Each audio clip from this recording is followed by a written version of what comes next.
A próxima contribuição vai ser do professor Fernando Coelho, que é mestre e doutor em Administração Pública e Governo pela Escola de Administração Pública da FGV, é atualmente professor doutor da Escola de Artes, Ciências e Humanidades da USP, na especialidade de Administração Pública.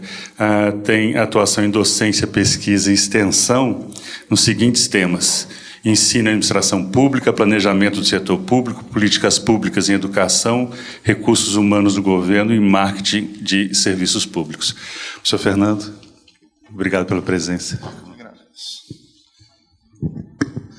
Bom dia a todos e a todas. Quero agradecer o convite da Unesp para estar aqui neste evento, parabenizando-os, pela Escola Unesp de Liderança e Gestão, algo que também tem se disseminado pela USP, pela Unicamp, e que é fundamental para a formação, do ponto de vista técnico-político, daqueles que vão gerir ou dirigir as nossas universidades. Eu estou aqui, então, para apresentar o modelo da USP Leste, ou EASH-USP, inicialmente conhecida como USP Leste, como um campus, atualmente conhecida como EASH-USP, porque não se trata de um campus, mas de uma unidade, que é a Escola de Artes, Ciências e Humanidades da Universidade de São Paulo, localizada na zona leste da capital. Diferente da experiência da UFABC, que nasce como uma universidade cuja estrutura administrativa é não departamental, a experiência da EASH é uma experiência de uma unidade não departamental em uma universidade em que as suas unidades geralmente são departamentais. Então eu vou aqui apresentar essa nossa experiência, sempre fazendo confronto com a experiência da USP, que é uma experiência tradicional, baseada nos departamentos. Eu fiz aqui uma breve apresentação, e o nosso objetivo, então, assim como tivemos na apresentação anterior, um panorama da nossa instituição, a história, as características e as suas especificidades, para nós entendermos o porquê da estrutura não departamental, a descrição da nossa estrutura organizacional não departamental, como que funciona. Na nossa unidade, a menor fração enquanto estrutura administrativa não é o departamento, é o curso, e não há nenhuma relação de uma estrutura intermediária entre o curso e a direção. E, por fim, o que revela a nossa experiência. Então, não sei se todos conhecem, esta é a USP Leste, é uma das 42 unidades de ensino da Universidade de São Paulo, uma das mais recentes, em conjunto com a Escola de Engenharia de Lorena. Surgiu a partir das discussões da expansão da educação superior nas universidades estaduais paulistas, discussão essa que começa com o CRUESP em 2001 e depois vai redundar na expansão na Unesp, a partir de alguns campos, na própria Unicamp, como a FCA em Limeira, ou mesmo na USP, como é o caso da USP Leste. Grande parte do surgimento da nossa universidade está dentro de um movimento social para a implantação do ensino superior público na zona leste de São Paulo, e também de um processo de desconcentração da USP, tradicionalmente na zona oeste, e a ideia de se levar o ensino para a zona leste, a área mais populosa de São Paulo e, simultaneamente, a mais carente. Qual que é a especificidade da nossa escola? A ideia era implantar cursos de graduação, mas levando em consideração que o Estatuto da Universidade previa a não replicação de cursos que já estavam presentes no campus do Butantã. Então, nós tivemos que pensar em outros cursos de graduação que muitas vezes não se organizam a partir de áreas de conhecimento, mas a partir de campos do saber. Se você vai para o campus do Butantã, onde estão 75% das unidades de ensino da USP, você vai encontrar muitos cursos das diversas áreas de conhecimento. Então, era difícil pensar em cursos tradicionais na Zona Leste por conta do Estatuto. Então, foram pensados cursos não tradicionais, que se referem muito mais a campos do saber, multi- ou interdisciplinares, do que as áreas de conhecimento tradicional. O projeto político estava diretamente relacionado à democratização do acesso. Era um projeto político tanto da própria universidade quanto do governo do Estado de São Paulo, tanto é que foram pensadas de imediato mais de 1.000 vagas, e a oferta anual é de 1.020 vagas, divididas em 10 cursos de graduação, né? E a implantação envolveu uma comissão nomeada pela reitoria, com professores titulares e livres docentes, divididos pelos projetos políticos pedagógicos desses 10 cursos de graduação, que são exatamente esses aqui. Como vocês podem ver, são cursos cujas nomenclaturas não são tradicionais e não são áreas de conhecimento, tal como conhecemos pelo cadastro da CAPES ou do CNPq. São campos dos saberes multi- ou interdisciplinares que envolvem mais de uma área de conhecimento, né? Como o curso de Sistema de Informação, de Gestão de Políticas Públicas, da qual eu faço parte, coordenei, né? Texto e moda, marketing, gestão ambiental, gerontologia, obstetrícia, lazer e turismo, ciências da atividade física e ciências da natureza, né? Somando as vagas desses cursos, 1.020 vagas por ano, com uma característica, né? Como são cursos cuja relação candidato-vaga não é tão alta, permite o acesso, muitas vezes, do aluno de escola pública. Então, a nossa média do aluno de escola pública hoje é muito maior do que a média da USP. 47% dos nossos alunos vêm de escola pública, enquanto a média na Universidade de São Paulo é 27%. Né?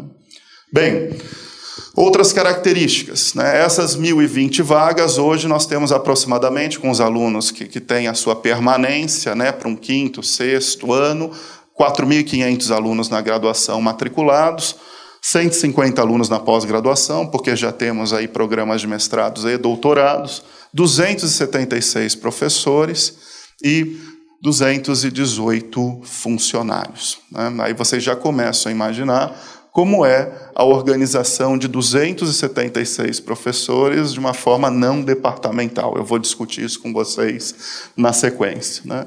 E os princípios da escola eram: primeiro, o princípio da interdisciplinariedade. Então, essa ideia de começar a se discutir, né, como houve na apresentação anterior do professor reitor da UFABC, não disciplinas mais problemas. Tanto é que na graduação foi aportado um ciclo básico no primeiro ano, que integra esses 10 cursos. Cada curso oferece uma disciplina do ciclo básico e as salas de aula são mescladas com alunos de todos os cursos.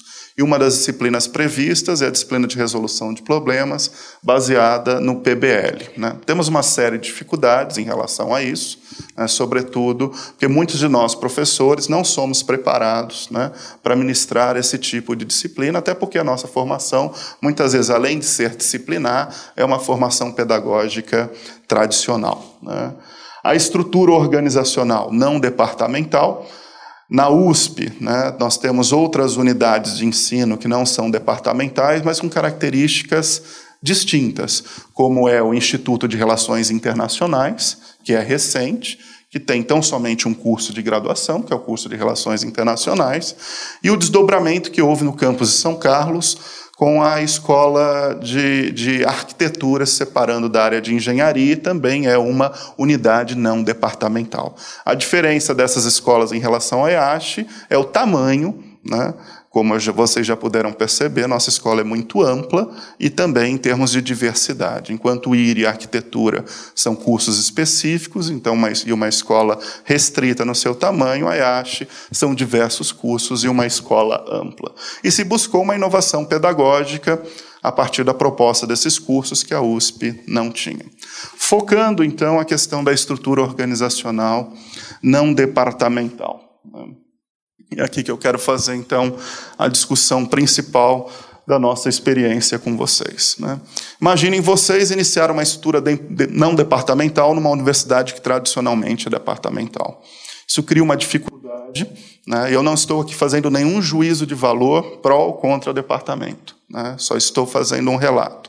Porque toda a administração superior da universidade trabalha a partir do departamento. Você vai dialogar com as pró-reitorias pensam as unidades de ensino a partir dos departamentos. Então, as pró-reitorias hoje da USP, quando vão dialogar com a EASH, pensam a EASH tal como se fosse um departamento.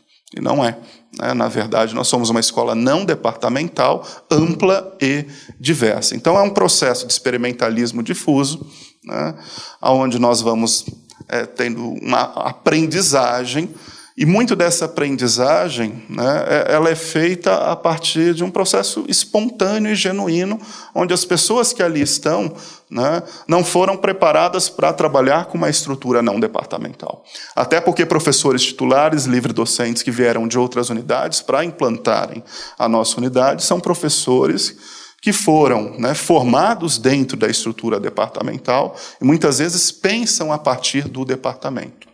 Isso levou a uma consequência que muitas vezes o curso, que no nosso caso é a menor unidade, né, ou é a fração da unidade administrativa, se torna, né, informalmente um departamento. Então a escola meio que se comportou com o curso sendo como se fosse informalmente um departamento. E assim foram sendo construídos concursos de contratação, que poderiam ser interdisciplinares e muitas vezes não foram, né, reunindo diversos cursos. Então, os cursos muitas vezes se comportaram informalmente como departamento, né? Outro ponto. Um aspecto positivo é o aspecto da horizontalidade. A não existência de departamento, né, fez com que as relações dentro da escola sejam muito horizontais. E por ser uma unidade nova, né, a presença é maciça de professores doutores, muitos dos quais recém-doutores, como é o meu caso, né, entrei na escola em 2007, após concluir meu doutorado em 2006, tinha sido aluno na graduação da USP, mas saído para fazer o mestrado e doutorado. E muitos de nós, né, vamos entrando. E, diante da ausência, né, de professores mais titulados, é nós que vamos ocupando os cargos administrativos, né? E muitas vezes também não fomos preparados para tal. É diferente.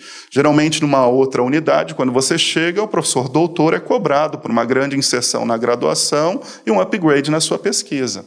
No nosso caso, simultaneamente a esse trabalho na graduação, muitas vezes com uma carga horária maior que a média da universidade, enquanto a média na universidade é 8 horas em sala de aula, na EASH nós chegamos durante alguns anos a ser 16, né? Nós também fomos ocupar os cargos administrativos. Mas as relações, isso foi um aspecto positivo, são horizontais, né? Então não há muito aquela questão da estrutura de poder dentro da relação departamental, muitas vezes numa relação de disfunção que há em muitos departamentos, de uma vassalagem entre o professor doutor e os professores livre-docentes ou titulares, numa estrutura hierárquica. Ali você tem uma estrutura bastante horizontal. Só para que vocês tenham uma ideia, na nossa escola, dos 276 professores, hoje nós somos, desses 276, 50 são livre-docentes, muitos dos quais se tornaram livre-docentes a partir de um processo de fast track, né, porque a unidade era nova e como acesso ao poder na USP passa pela titulação nos últimos 3 anos, e titulares são tão somente 6. Né? Então, tem 6 titulares, 50 livre-docentes, todos os demais são professores doutores. Então, um aspecto positivo é a horizontalidade, outro aspecto positivo foi que a não departamentalização permitiu alguns projetos interdisciplinares. Menos na graduação e mais na pós-graduação. Se vocês olharem os cursos de mestrado e doutorado que surgiram na EASH, né, 7 programas de mestrado e 1 de doutorado, nesses quase 10 anos, a maioria deles está na área interdisciplinar da CAPES, fazendo com que professores desses mais diversos cursos de graduação buscassem uma identidade, né, a partir de um objeto de pesquisa e fundasse, então, programas interdisciplinares. Isso é bem-vindo dentro da nossa escola. Do ponto de vista da estrutura administrativa, se criou um vácuo institucional em nível intermediário. Como eu disse para vocês, a unidade passou a ser o curso e os cursos respondem à direção. Agora, imaginem isso numa escola, né, com essa amplitude e diversidade. Um diretor para 276 professores, dividido em 10 cursos de graduação, sem uma estrutura intermediária. Então, isso levou a um processo de tensão e contradição nos processos administrativos. Afinal, qual é o papel de um diretor, qual é o papel de um coordenador de curso dentro de uma unidade não departamental, né? Ao contrário da UFABC, o UFABC tem uma estrutura intermediária, que são os centros. E os centros vão fazer a relação, né, entre os cursos com a administração superior. Né? Às vezes, até dentro de uma estrutura matricial, com um papel muito bem definido das pró-reitorias na relação com os centros e os cursos de graduação e pós-graduação. Na USP Leste nós não temos isso. Então, eu que fui coordenador de curso, né, eu simultaneamente era coordenador de curso formal, chefe de departamento informal, porque todo o trabalho departamental ele acabava sendo transferido para o colegiado de curso, e ainda eu era secretário de curso, porque dada essa ausência de funcionários, que vocês puderam perceber pela relação entre professores e docentes, né, nós tínhamos uma secretária, e até hoje é assim, para cada 2 cursos de graduação, né. Então, você era chefe de departamento informal, coordenador formal e secretário de curso, né? Então, esse vácuo institucional gerou um problema muito grande, está gerando, tanto é que já se faz um processo de discussão, né, do que fazer na USP Leste do ponto de vista de estrutura organizacional. E, atualmente, nós estamos numa crise institucional, não sei se todos vocês acompanham, iniciada por uma greve por um passivo ambiental no campus, e também por uma crise de governança. Porque aqui não é uma crise de gestão. A estrutura organizacional é incompatível com o tamanho e a diversidade da escola. Então, nós estamos numa crise de governança. Então, a escola hoje debate alternativas de departamentalização como alternativas da criação de centros, tal como na UFABC, como uma estrutura intermediária. Mas ainda é uma indefinição, né? Temos problemas de representatividade e participação. Qual é? Né? Como eu disse para vocês, a USP é a universidade tradicionalmente departamental. Então, os conselhos departamentais se constituem como uma estrutura de poder dentro, né, da gestão universitária. Nós não temos. Como que é a nossa representação, então, na estrutura de poder na universidade? Nós somos subrepresentados no Conselho de Administração. Também, dentro da escola, os colegiados, muitas vezes, hoje, não são representativos da amplitude e diversidade da escola.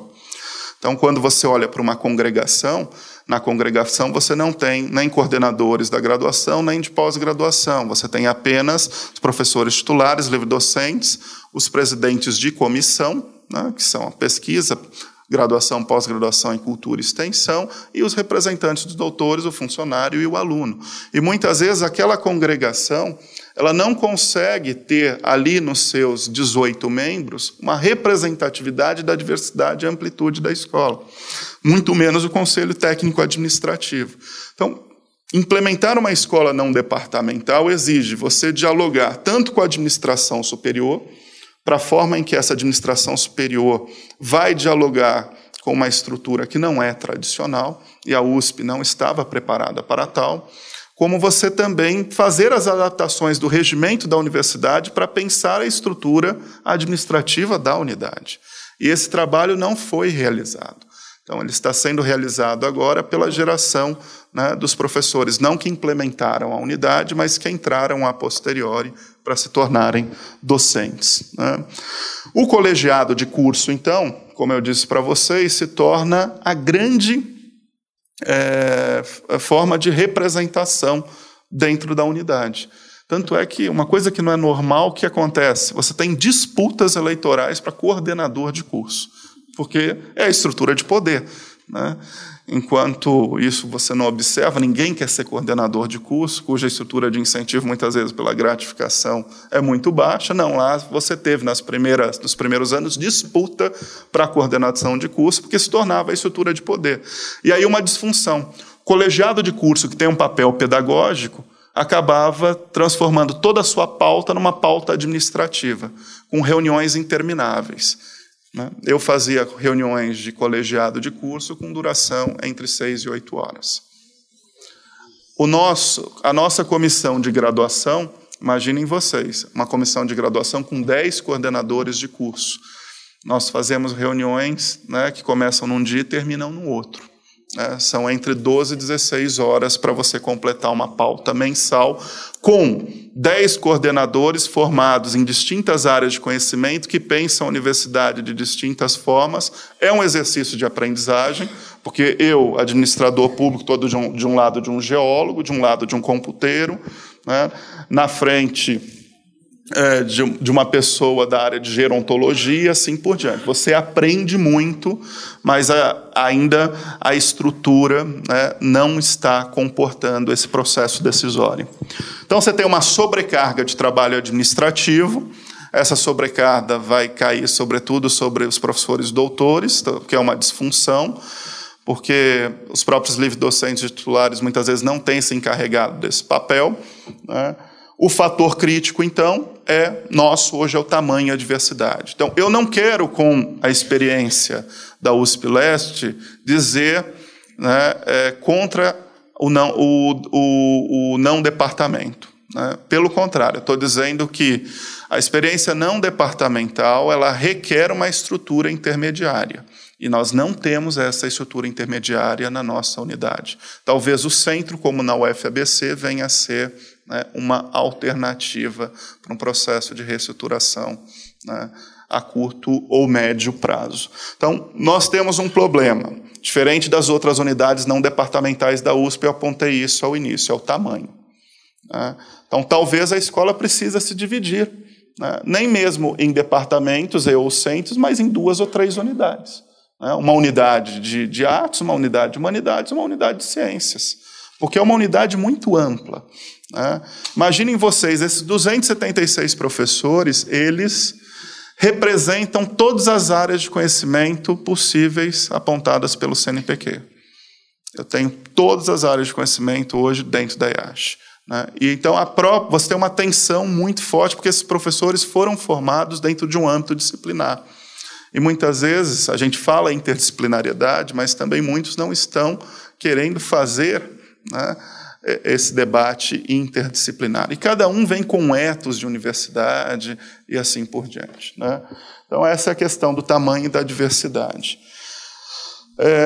Se tem um ponto que a gente precisa pensar, então, enquanto estrutura intermediária, falando ali de processo administrativo tomada de decisão, é controle, né? Então, na ausência de uma estrutura intermediária, nós perdemos o controle. Obviamente que toda a universidade, a gente sempre pensa a relação do docente com a unidade a partir da vocação e da liberdade, né? Muitos de nós estamos na universidade por vocação e muitos de nós, né, valorizamos o trabalho na universidade a partir da sua liberdade. Liberdade que nós temos dentro das nossas condições de trabalho, de ensino, pesquisa e extensão. Mas essa liberdade tem limite, né? E ali você vê que a ausência da estrutura departamental faz com que hoje muitos professores praticamente não tenham nenhum processo de controle sobre tal, né? Então, professores que não comparecem à unidade, porque como que você vai controlar se não tem um chefe de departamento, ou não tem uma estrutura intermediária? E o coordenador de curso não tem um poder, né, formalizado para tal. E quando você vai dialogar com o professor, ele vai dizer para você, seu papel é tão somente pedagógico, a parte administrativa é função do diretor. Como que um diretor é capaz, então, de fazer um processo de controle de 276 professores? Então, são essas questões, né, que a gente traz. Obviamente, eu sou um quanto tanto crítico e me tornei mais crítico após passar pela coordenação de curso durante 2 anos, também ser membro da nossa congregação, do CTA, e participar de 2 comissões, a de graduação e a de cultura e extensão, né? Não estou com isso, para finalizar, dizendo a estrutura não departamental não cabe na USP. Cabe, mas tem que se pensar ela a partir dessas questões de tamanho e diversidade da unidade. No IRI e na Faculdade de Arquitetura, são as outras 2 unidades, a estrutura não departamental vai bem, obrigado, né? Na IASH, essa estrutura não está indo tão bem, tá certo? Então, esse é um pouquinho do nosso relato. Agradeço mais uma vez pelo convite, pela atenção, e fico aí à disposição para o nosso debate. Obrigado.